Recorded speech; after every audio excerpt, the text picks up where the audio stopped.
There's no time to rest for President Moon Jae-in even after completing a jam-packed schedule in Washington. He kicked off the work week by meeting former U.S. President Barack Obama and the head of the International Olympics Committee. For more on President Moon's meetings with the VIPs, here's our Hwang Hojun.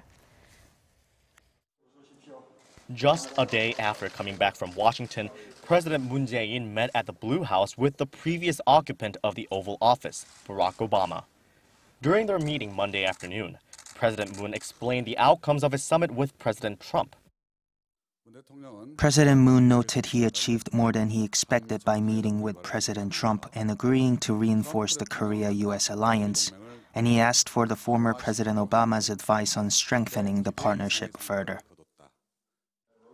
President Moon also reiterated that he and President Trump agreed to continue to apply sanctions and pressure on North Korea to get it to give up its nuclear programs, but also to keep the option of dialogue open as well. Former President Obama is in Korea to speak at the Asian Leadership Conference hosted by the 조선일보, a Korean newspaper. He replied that in Washington there is bipartisan and wholehearted support for this whole Washington alliance, and that he believes the alliance will only grow stronger thanks to the strong support for South Korea among the American people.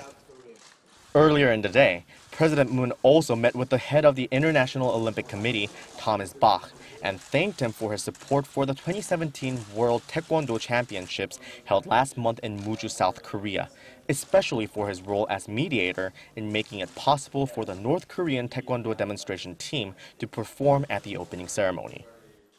그동안 남북 관계가 꽉 막혀 있었는데 그렇게 스포츠 분야에서 서로 교류할 수 있는 길을 열어주셔서 감사드립니다.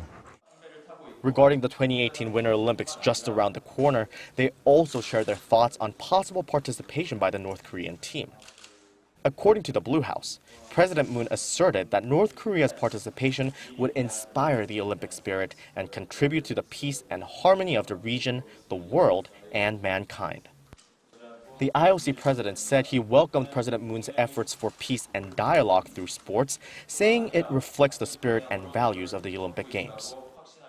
With the Pyeongchang Winter Olympics just 7 months away, President Moon pledged the government will do its best to build enthusiasm for the Games and make the first major international event of the administration a success.